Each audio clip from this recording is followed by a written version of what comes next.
Satu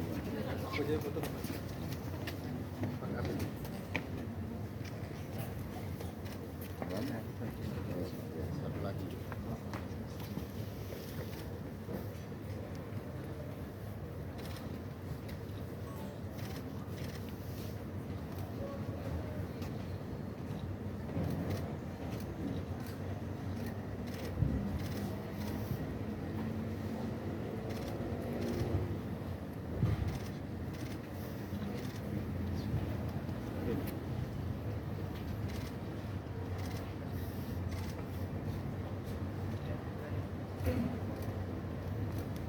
Ya.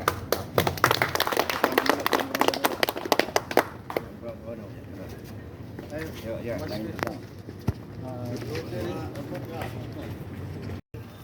Muda, Angkatan Muda Muhammadiyah. Kemudian yang saya hormati dan juga saya banggakan dari Partai Hanura, Tung Gede Wirayase Wisna, Sekretaris Hanura Bali, dari Partai Perindo, Bung Komang Purnama, dan dari P3 Bapak Sahirin, terima kasih. Kemudian ada Bung Alit juga dan rekan-rekan pers. Mari kita buktikan yel-yel kita. Ganjar Mahfud dijawab menang, menang, menang. Siap ya? Ganjar Mahfud menang, menang, menang. Terima kasih. Suatu kehormatan bagi saya pada hari ini datang di Provinsi Bali dalam rangka tugas partai dan besok akan dilanjutkan ke NTB.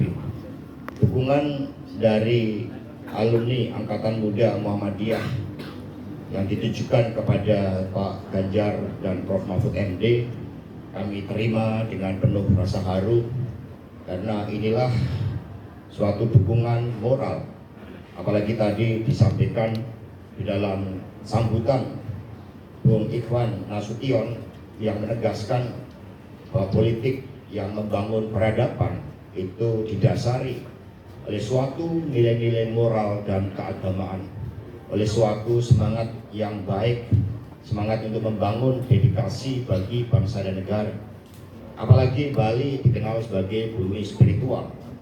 Di Bali ini seluruh nilai-nilai keharmonian dipegang dengan baik dan menjadi kultur keseharian, sehingga masyarakatnya begitu terbuka, begitu toleran, dan kehidupan spiritualitas keagamaan menjadi tradisi yang menarik, yang mencirikan keindonesiaan kita semuanya. Kalau kita lihat ketika Ibu Megawati Soekarno Putri mengumumkan Profesor Mahfud MD di hadapan para ketua umum P3, Perindo Hanura beserta seluruh relawan, beliau menegaskan bahwa pasangan Pak Ganjar dan Mahfud MD adalah pasangan yang lahir dari kontemplasi yang mendalam, lahir dari suatu tekad bahwa kedua pemimpin ini ditujukan bagi kepentingan bangsa dan negara, bukan kepentingan PDI apalagi keluarga. Karena itulah pertemuan ini dilakukan karena melihat sebagaimana disampaikan oleh Bung Ikhwan Nasution tadi, bagaimana rekam jejak Pak Ganjar dan Prof. Mahfud. Keduanya setidaknya punya pengalaman di lembaga eksekutif dan legislatif dengan kinerja yang tanpa celah. Prof. Mahfud bahkan menjadi pendekar hukum pembela wong cilik dan juga punya pengalaman di lembaga yudikatif yang sejak awal bisa menempatkan mana urusan pribadi dan keluarga, mana urusan negara. Pak Ganjar sosok yang punya pengalaman komplit, prestasinya di dalam mengentaskan kemiskinan, mencirikan watak sejati politik yang membebaskan rakyat dari berbagai bentuk kebodohan dan ketidakadilan serta kemiskinan itu sendiri. Pendidikan menjadi pilar-pilar bagi Indonesia yang unggul, di mana Pak Ganjar dan Prof. Mahfud berkomitmen agar kita bergerak cepat membangun Indonesia yang unggul dengan meletakkan komitmen terdalam terpenting bagi sumber daya manusia Indonesia. Bagaimana seorang pemimpin bisa membangun komitmen ketika di dalam proses menjadi pemimpin berbagai jalan pintas dilakukan, termasuk melakukan manipulasi hukum. Tadi saya berdialog ketika datang di Bali, saya bertanya dengan beberapa voter yang di airport, bagaimana suasana kebatinan. Mereka mencatat bahwa ketika ambisi kekuasaan itu dilakukan secara berlebihan, rakyat mencatat. Rakyat memiliki suatu kepekaan nurani, memiliki suatu kebijaksanaan yang terdalam tentang perilaku dari elit pemimpin. Tentang perilaku, ada yang menggunakan manipulasi hukum demi kepentingan keluarga. Dan sekarang kita lihat begitu banyak budayawan, cendekiawan, para guru besar, mahasiswa, para tokoh-tokoh demokrasi, para ahli hukum tata negara. Mereka bersatu padu mencoba melakukan koreksi agar mahkamah yang seharusnya para hakimnya memiliki sikap kenegarawanan, ketika itu demokrasi dikebiri, ketika benteng konstitusi dikorbankan demi ambisi kekuasaan, maka mereka bersatu, mereka menyuarakan kebenaran, dan rakyat mencatat itu. Mas Iqbal tadi juga menyampaikan keprihatinan ketika kemarin ada baliho dari Pak Ganjar dan Prof Mahfud MD yang dilepas, dan kemudian itulah cermin ketidakadilan yang ada. Sementara masyarakat juga melihat ada suatu penampilan yang luar biasa. Tadi dikatakan oleh Mas Iqbal, bagaimana ada partai baru yang ketua umumnya menjadi anggota 2 hari kemudian menjadi ketua umum. Balihonya beredar di mana-mana. Pak Koster sampai sempat menghitung, itu per kabupaten kalau hanya 1000 aja lebih. Nilainya berapa? Siapa yang masang? Kok tiba-tiba beredar di seluruh pelosok Bali, sementara pengurusnya aja banyak yang tidak kenal. Ini dari mana? Apakah melakukan perizinan? Dari mana biayanya? Siapa yang memasang? Ini menjadi pertanyaan tadi dari teman-teman juga dari Angkatan Muda Muhammadiyah yang dikenal kritis. Rekan-rekan semuanya, antara Bung Karno dan Muhammadiyah itu sangat kokoh. Bung Karno di dalam menggelorakan semangat persatuan, di dalam menggelorakan bahwa Indonesia itu mencapai kemerdekaan apabila kita berpikiran progresif. Demikian pula di dalam pemahaman agama, maka Bung Karno menilai Muhammadiyah saat itu Islam is a progress. Dan kemudian Bung Karno mengundir Kiai Haji Ahmad Dahlan juga mengikuti khotbah-khotbah beliau. Bung Karno begitu terinspirasi sehingga Bung Karno juga menjadi pengurus Muhammadiyah ketika dibuang ke Bengkulu. Ibu Fatmawati juga dari keluarga Muhammadiyah. Bung Karno menjadi pengajar di sekolah Muhammadiyah. Ini menunjukkan suatu kedekatan Muhammadiyah dengan simbolnya terang matahari yang menyinari bumi, yang menyinari pertiwi, memberikan kehidupan bagi seluruh semesta alam kita. Itu kemudian diambil nilai-nilainya oleh Bung Karno. Bahkan Bung Karno ketika beliau mau wafat pun beliau ingin dimakamkan, dan kemudian di dalam peti makam beliau itu ada bendera Muhammadiyah. Tetapi Bung Karno juga membangun hubungan yang sangat baik dengan Nahdlatul Ulama, suatu semangat untuk mewujudkan Islam sebagai rahmatan lil alamin. Dan dukungan yang justru diberikan di Bali ini memberikan kerangka spiritualitas yang sangat penting, bahwa inilah bumi Pancasila. Ketika seluruh umat beragama bisa bersatu, kepercayaan bisa bersatu untuk menebar kebaikan, dan inilah yang seharusnya mewarnai politik kebaikan itu.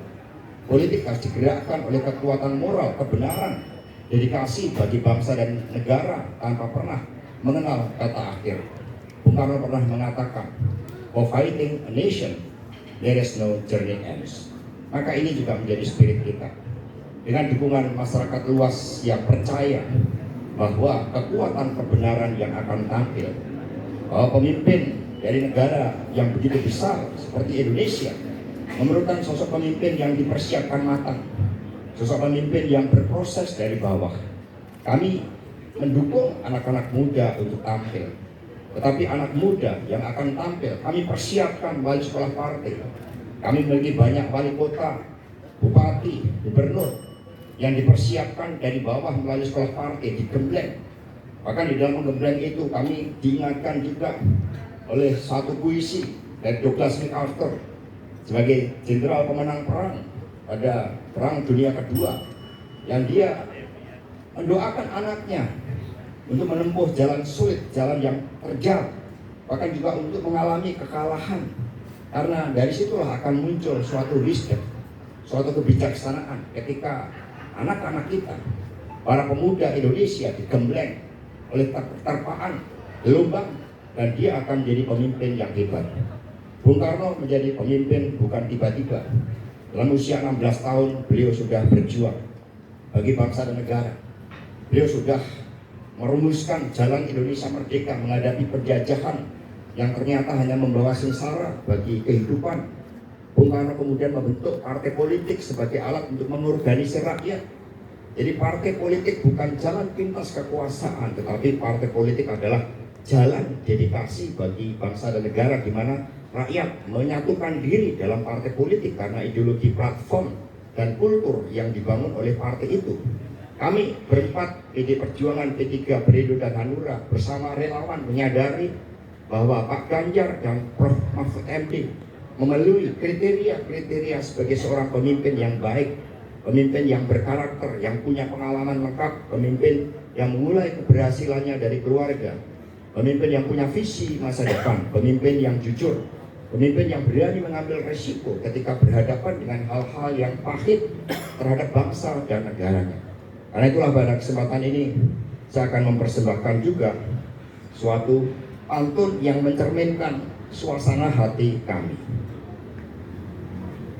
Pertama, kalau dikatakan cakep-cakep ya. Pulau Bali, Pulau Dewata. Masyarakatnya ramah terbuka pada siapa saja. Namun ada yang tega merusak suasana, melepas baliho dan bendera sebagai cermin ketidakadilan nyata. Oke, tangan. Ini yang pertama. Yang kedua, Bali bumi spiritual terkenal di dunia. Masyarakatnya religius dengan kultur khas Indonesia.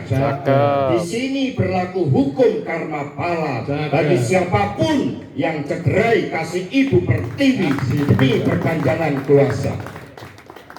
Tiga cukup. Pak Prabowo punya jurus menggoda. Bujuk rayunya pindahkan dukungan satu keluarga. Di sini kita mantapkan jiwa raga. Dukung Ganjar Mahfud MD dengan semangat menyala-nyala. Beri tepuk tangan itu. Jadi inilah suasana hati kami tadi rembukan bersama mengekspresikan, karena di Bali ini kan kejujuran berbicara. Di Bali ini suasana hati menjadi terbuka. Di Bali ini keseimbangan alam raya dijaga dengan baik dengan semangat berita karang. Bagaimana kebahagiaan manusia muncul ketika kita jaga keseimbangan dengan Sang Pencipta, dengan seluruh alam raya dan seisi alam semesta. Maka di dalam berpolitik jangan pernah tinggalkan rakyat. Maka di dalam berpolitik pemimpin Pak Ganjar, Prof. Mahfud MD mengikuti dengan seluruh jalan spiritualitas itu. Kemarin datang ke makam Bung Karno mendoakan bapak bangsa kita, proklamator kita, tetapi juga sekaligus membangun tekad komitmen di hadapan Bung Karno dan seluruh pahlawan Indonesia untuk menjadikan kekuasaan sebagai dedikasi, menjadi rakyat sebagai sumber inspirasi. Nah, kami sebenarnya di Bali ini untuk melakukan evaluasi atas kerja Laksamana Malahayati, kapal kesehatan kami. Tetapi dengan sambutan dari Bung Iwan yang berkobar-kobar tadi, ini menambah keyakinan kami bahwa politik bukanlah menggunakan kekuasaan dengan tujuan-tujuan sempit. Kekuasaan itu hanya akan berarti apabila benar-benar ditujukan bagi mereka yang diperlakukan tidak adil, bagi mereka yang miskin, bagi mereka yang terpinggirkan. Suara mereka lah yang harus kita dengarkan. Tadi itu kembali kami mohon doa restunya dengan dukungan dari Angkatan Muda Muhammadiyah ini, apalagi rekam jejak sejarah Muhammadiyah yang berdiri pada tahun 1912 dan kemudian diikuti oleh NU 1926 dan PNI sebagai akar PDI pada tahun 1927, dan semuanya memiliki akar dalam rekam jejak sejarah perjuangan itu. Maka dari Bali sebagai bumi spiritual ini, mari kita kembalikan watak politik yang sejati. Kita kembalikan seluruh moral dalam kehidupan kita, baik bermasyarakat, berbangsa dan bernegara, yang menggunakan juga nilai-nilai agama untuk mengedepankan, melakukan agar hal-hal yang baik dikedepankan, hal-hal yang buruk ditinggalkan, semangat amar ma'ruf nahi mungkar.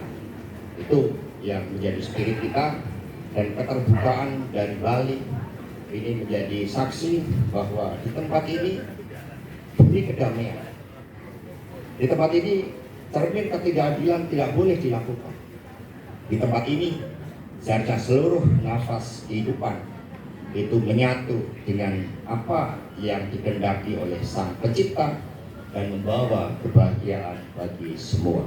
Inilah yang akan kami lakukan. Sekali lagi kami mengucapkan terima kasih atas dukungannya. Saya akhiri dengan Prana Santi, Om Santi, Santi, Santi, Om. Wassalamualaikum warahmatullahi wabarakatuh. Waalaikumsalam. Ganjar Mahfud, Menang. Terima kasih. Apakah kita langsung tanya jawab? Kawan-kawan wartawan, cukup? Cukup?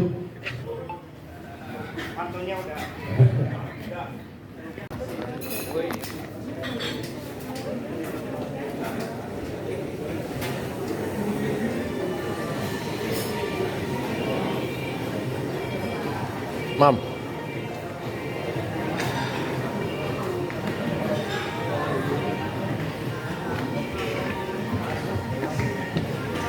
Hai guys, kita mau makan malam dulu guys. Kita menjadi orang kaya hari ini guys. Jangan takut guys.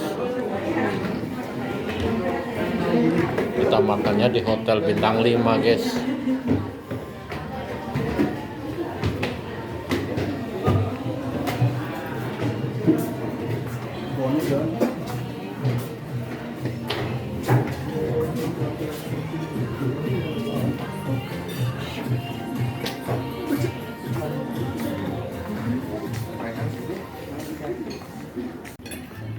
Guys, makan yuk. Ini makannya orang kaya kok masih enak makannya orang miskin guys ya. Tuh. Oh, lihat tuh. Oh. Tuh makanannya kayak gini. Tuh lihat mennya juga gitu. Jelek-jelek guys ya. Masih enak masakan buat saya guys ya. Mari guys makan.